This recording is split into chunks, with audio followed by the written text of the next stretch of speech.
আসাদ সরকারের বিরুদ্ধে লড়াই করা সব বিদ্রোহী গোষ্ঠীকে নিয়ে এবার সেনাবাহিনী গঠন করতে যাচ্ছে সিরিয়া। প্রতিরক্ষা মন্ত্রণালয়ের নেতৃত্বে এই বিষয়ে সবাই একমত হয়েছে বলে জানিয়েছে দেশটির অন্তর্বর্তী সরকার। তবে এই বাহিনীতে থাকছে না আমেরিকা সমর্থিত ও কুর্দি নেতৃত্বাধীন এসডিএফ। বিভিন্ন অঞ্চলের এসব সশস্ত্র গোষ্ঠী একটি বাহিনীর নেতৃত্বে কতটুকু সংঘবদ্ধ থাকবে তা নিয়ে সংশয় জানিয়েছেন বিশ্লেষকরা। সিরিয়ায় দীর্ঘ প্রায় 14 বছরের গৃহযুদ্ধের পর গত 8 ডিসেম্বর আসাদ সরকারের পতন ঘটে। এর পেছনে সবচেয়ে বড় ভূমিকা পালন করে সশস্ত্র বিদ্রোহী গোষ্ঠী হায়াত তাহরির আল শাম HTS। দায়িত্ব নেওয়ার পর সিরিয়া পুনর্গঠনে সব বিদ্রোহী পক্ষকে নিয়ে একটি একক বাহিনী গঠনের পরিকল্পনা করেন HTS প্রধান আহমেদ আল শারা। বিষয়টি জটিল হলেও সব সশস্ত্র গোষ্ঠীকে নিয়ে আলোচনায় বসেন তিনি। অবশেষে তাদের সবাইকে নিয়ে সেনাবাহিনী গঠনের পথে সফল হতে যাচ্ছেন আল শারা। তার এমন সিদ্ধান্তকে ইতিবাচক হিসেবে দেখছেন বিশ্লেষকরা।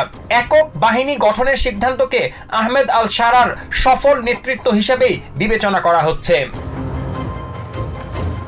স্বাভাবিকভাবেই এই বাহিনীর নেতৃত্বে থাকবে HTS। এছাড়া তুর্কি সমর্থিত সিরিয়ান ন্যাশনাল আর্মি, আমেরিকা সমর্থিত ফ্রি সিরিয়ান আর্মি, রাশিয়া সমর্থিত 8 brigade of 5th corps, the Syrian front, Jaish al Islam নামের বিদ্রোহী গোষ্ঠীর সদস্যদের নিয়ে গঠিত হচ্ছে সিরিয়ার নতুন এই বাহিনী।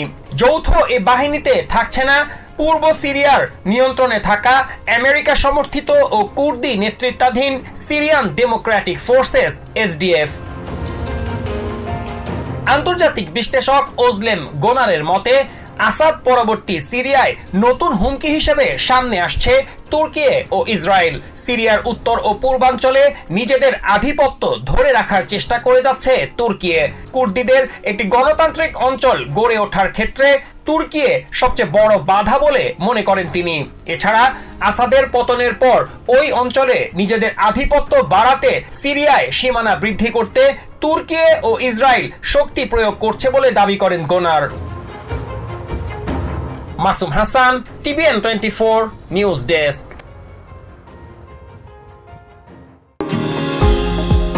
নিউ ইয়র্ক থেকে সম্প্রচারিত TVN 24 টেলিভিশন বিশ্বজুড়ে বাঙালির কণ্ঠস্বর।